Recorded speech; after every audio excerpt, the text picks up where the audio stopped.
Tes, tes.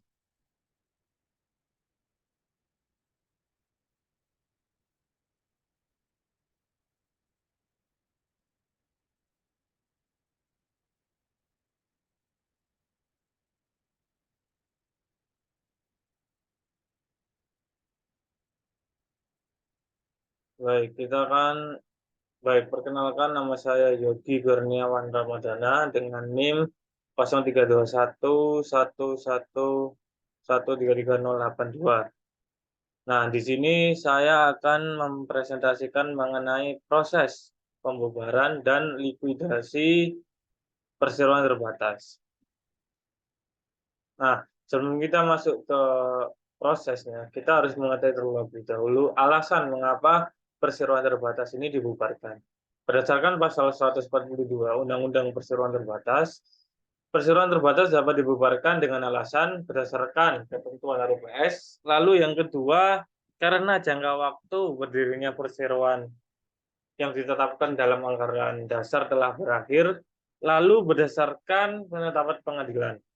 Lalu yang keempat, dengan dicabutnya status kepailitan berdasarkan putusan pengadilan niaga yang telah mempunyai kekuatan hukum tetap.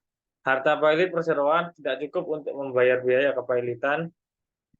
Lalu yang kelima, karena harta pailit perseroan yang telah dinyatakan pailit berada dalam keadaan insolvensi, sebagaimana diatur dalam Undang-Undang Kepailitan dan Penundaan Kewajiban Pembayaran Utang, atau karena dicabutnya izin usaha perseroan sehingga mewajibkan perseroan melakukan likuidasi dengan ketentuan peraturan perundang-undangan. Nah, dalam hal ini kita akan membahas terlebih dahulu alasan pembubaran perseroan berdasarkan keputusan RUPS perseroan. Nah, siapa yang berwenang untuk mengajukan usulan pembubaran suatu perseroan?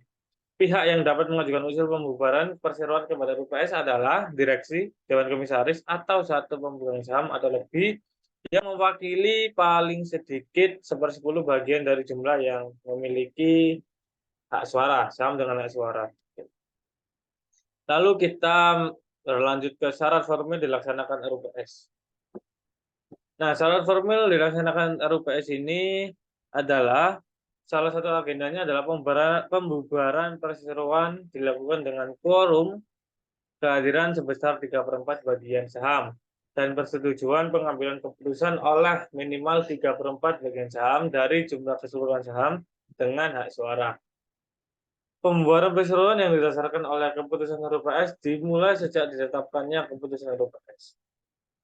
Nah, dalam hal pembubaran RUPS berdasarkan jangka waktu berdirinya perseroan yang ditetapkan dalam anggaran dasar telah berakhir. Pembubaran perseroan akibat berakhirnya jangka waktu berdirinya telah habis di dalam anggaran dasar karena hukum dalam jangka waktu paling lambat 30 hari. Setelah jangka waktu berdirinya perseroan berakhir, RUPS menetapkan penunjukan likuidator. Setelah berakhirnya jangka waktu pendirian perseroan, direksi tidak boleh melakukan perbuatan hukum baru atas nama perseroan. Lalu pembubaran RUPS berdasarkan penetapan pengadilan. Selain pembubaran akibat keputusan RUPS ataupun berakhirnya jangka waktu berdirinya perseroan dalam anggaran dasar, suatu perseroan juga dapat dibubarkan atas penetapan pengadilan negeri.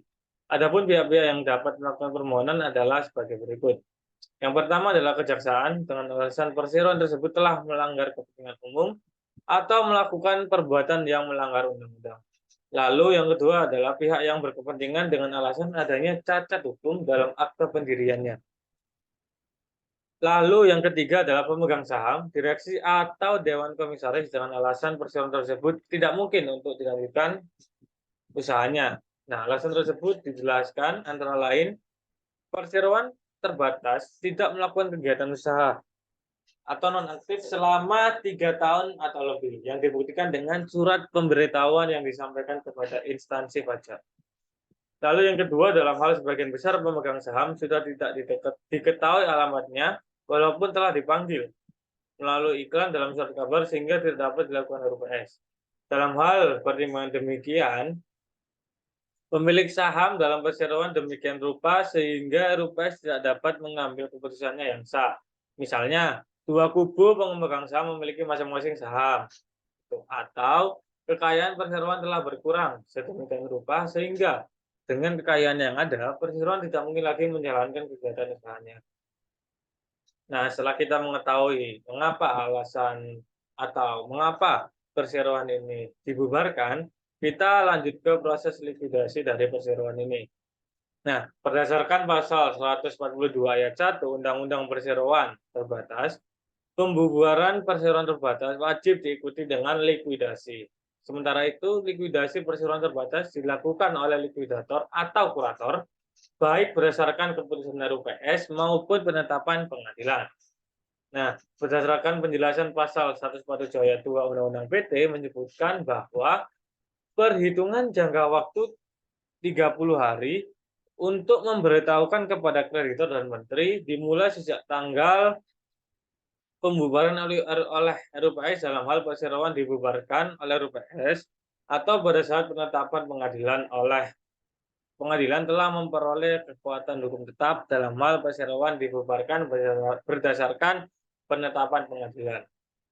Likuidator dalam melaksanakan pemberitahuan kepada kreditor dalam surat kabar dan berita negara Republik Indonesia, beberapa hal yang harus dimuat adalah sebagai berikut. Hal ini tercantum dalam pasal 147 ayat 2 dan ayat 3 Undang-Undang PT.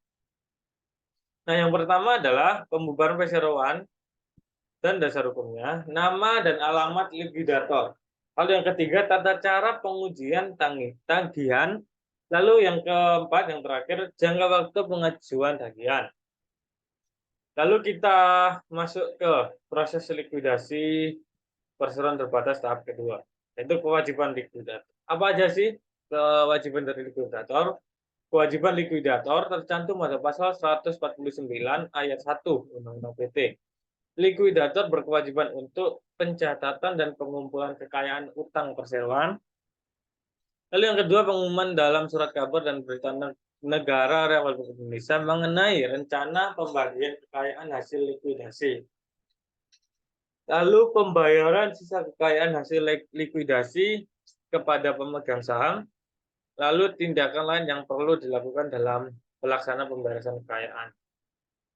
Nah, penggantian dan tanggung jawab likuidator dalam pemberesan perseroan. Apabila likuidator tidak melaksanakan kewajibannya sebagaimana diuraikan sebelumnya, maka atas permohonan pihak yang berkepentingan atau atas permohonan kejaksaan, Ketua Pengadilan Negeri dapat memberhentikan likuidator lama setelah sebelumnya likuidator yang lama dipanggil untuk didengar keterangannya. Jadi didengar mengapa likuidator ini tidak memenuhi kewajibannya sebagaimana yang tertera dalam pasal 149 ayat 1 Undang-Undang PT. Nah, kita masuk ke alur likuidasi perseroan terbatas. Nah, pembubaran pembubaran dibarengi dengan likuidasi. Setelah pembubaran selesai, maka RUPS ataupun Kepala Pengadilan, Ketua Pengadilan Negeri menunjuk likuidator. Selama 30 hari pengumuman pembubaran, lalu para kreditor ini mengajukan tagihan ke perseroan yang akan dibubarkan. Kreditor apabila ditolak, maka kreditor mengajukan ke gugatan pengadilan negeri gitu. Apabila diterima, maka masuk ke pencatatan dan pengumpulan kekayaan dan utang perseroan. Hal tersebut pada tahap pemberesan tahap ketiga. Nah, pada pencatatan dan pengumpulan kekayaan dan utang perseroan, ini kreditor diurutkan berdasarkan struktur kreditor gitu. Jadi kreditor yang memiliki hak privilege atau kreditor preference dalam rezim hukum kepailitan ada 3 macam kreditor. Yang pertama kreditor preference, dia memegang hak privilege yang ditentukan dalam buku 2 BW. Di antaranya pasal 1139 itu hak privilege. Lalu kreditor separatis, yang mana kreditor separatis ini didahulukan pembayaran utangnya karena kreditor ini memegang jaminan kebendaan berupa gadai, fidusia, hipotek, hak tanggungan. Lanjut kita setelah kreditur disusun sesuai dengan proporsinya, maka pertanggungjawaban likuidator, di mana likuidator ini, menghadap kepada RUPS atau pengadilan dalam jangka waktu 30 hari. Setelah itu pengumuman hasil likuidasi harus dicantumkan pada hasil akhir dalam surat kabar pemberitahuan kepada menteri, sehingga menteri akan mencatat berakhirnya status badan hukum perseroan. Ini merupakan struktur apabila harta perseroan cukup, pembayaran pajak, utang gaji seperti ini. Apabila harta perseroan tidak cukup, maka likuidator mengajukan pilot terhadap perseroan apabila telah memenuhi syarat pilot yang ditentukan dalam Undang-Undang Kepailitan dan PKPU. Gitu. Nah, sekian dari saya. Atas perhatiannya terima kasih. Saya ucapkan Assalamualaikum warahmatullahi wabarakatuh.